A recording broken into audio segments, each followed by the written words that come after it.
extract water from the flowing mud, extracting precious nutrients and minerals. These elements will be circulatory systems of our planet.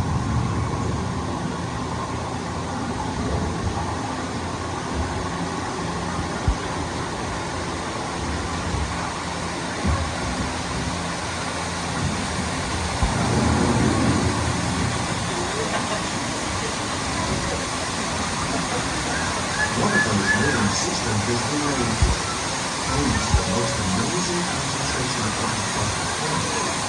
These things are beautiful forests are only a tiny portion of the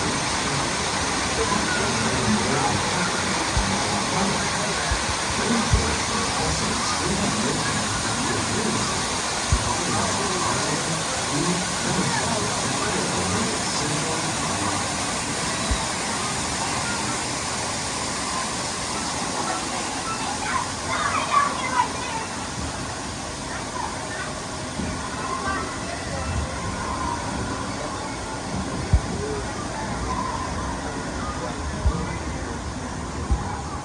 In the desert, nature has created a very different but no less beautiful living system. And while this arid landscape may seem lifeless, it is very much alive. The plants and animals that have learned to survive in these harsh conditions make use of what little water they can find and avoid the scorching rays of the relentless sun.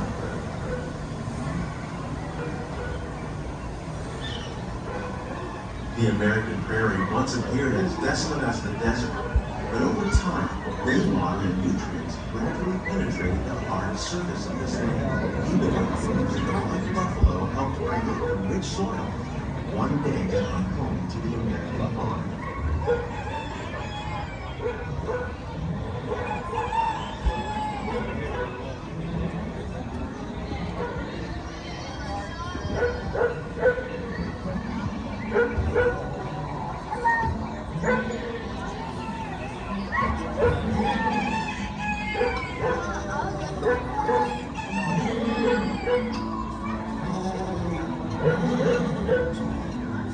Of all the forces at work on the land, humans have had one of the most profound effects. The need to produce food for a growing world led to the enormous use and sometimes overuse of the land. In our search for more efficient ways to grow food, we often fail to realize the impact of our methods.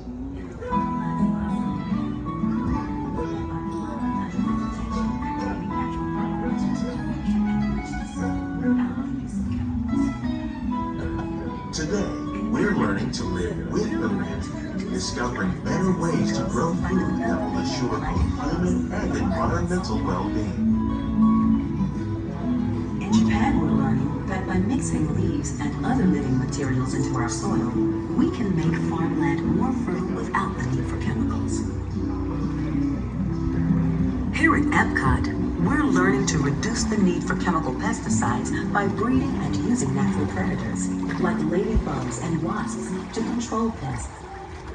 In the farmlands across America, we're learning that by plowing under vegetation containing natural fertilizers, we can enrich the soil without the use of chemicals.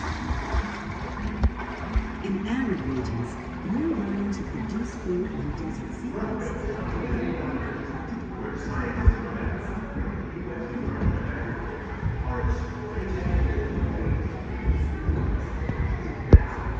How will we meet tomorrow's growing needs for food production, yet still respect the needs of the land? Some of the answers are being discovered just ahead. To help us maintain these carefully controlled ecosystems, and for your safety, please remain seated in your boat at all times.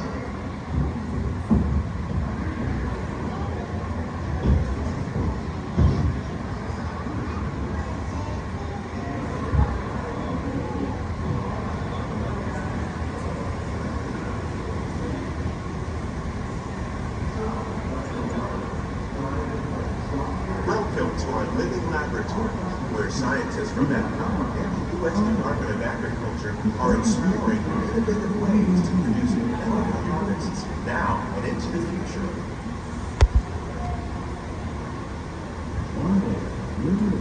The tropics are home to the greatest diversity of plants on the planet. Many of these, like papaya, bananas, cacao, coffee, and rice, are well known around the world. These are just a few of the many plants that have been an important source of nutrition for people living in the tropics. Many are rich in vitamins and minerals, while others are well adapted to growing in less than ideal conditions. Some, like the watermelon, thrive in wet, swampy areas and waterways. All parts of this plant, even the flower petals, are edible.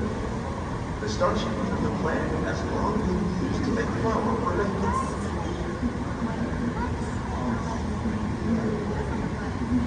One day, many of these lesser-known tropical plants may be as important as the bananas growing on both sides of the road.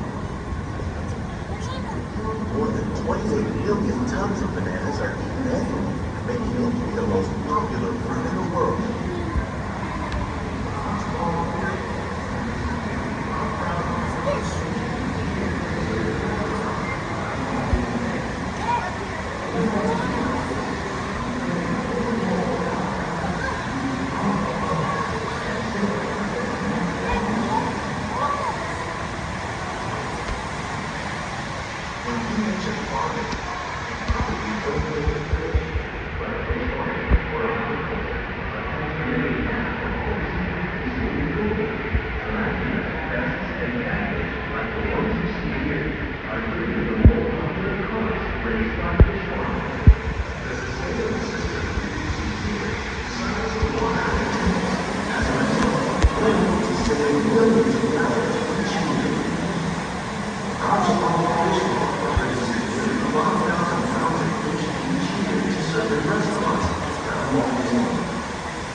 Innovations like this one can play an important role in our efforts to produce powerful products and still protect natural resources.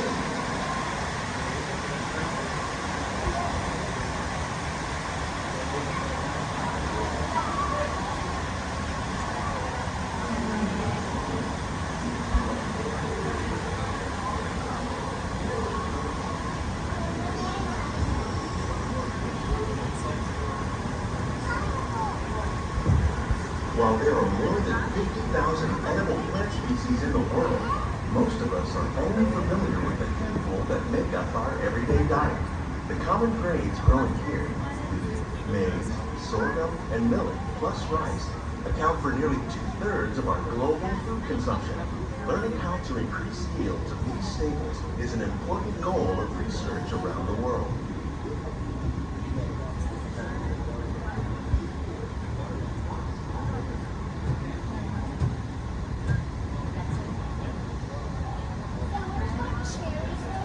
These plants are definitely on their way out. Innovative growing techniques like these increase yields while more efficiently using resources like water, fertilizer, and pesticides.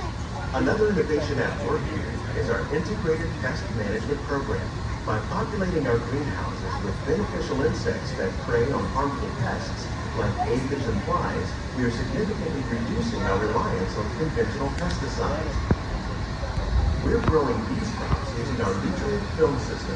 This technique precisely controls and recycles water and nutrients. With it, we can produce over 27,000 heads of lettuce a year in this one small area.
like this vertical growing system.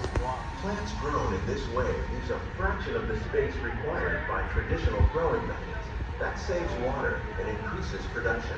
The aquaponic system on your left combines hydroponics with aquaculture. The fish provide a natural source of fertilizer for the plants, and the plants help keep the water clean for the fish. It's another great way to produce more while using less. In our lab, EPCOT scientists are working with the U.S. Department of Agriculture on a number of innovative projects. The goal of these efforts is to produce higher yielding and better quality plants. Farmers and even backyard gardeners will have parts to improve the quality and quantity of food that we all rely on. Together, we need to continue to find more ways to increase food production and protect the precious natural environment. Only then will we truly live with the land.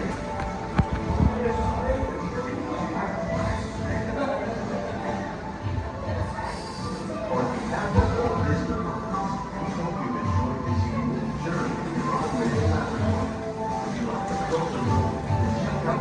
These greenhouses represent just a fraction of the work being done worldwide to produce bountiful harvests for our growing population.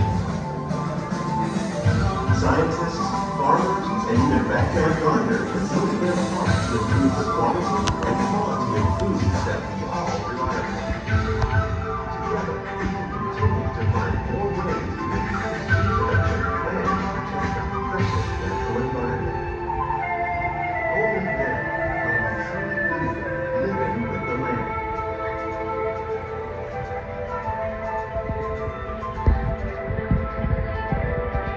On behalf of Walt Disney Company, we hope you've enjoyed this unique journey through automated laboratories.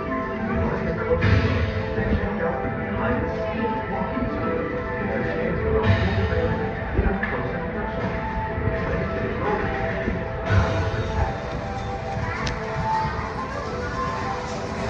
Your hands and feet inside the boat and remain seated until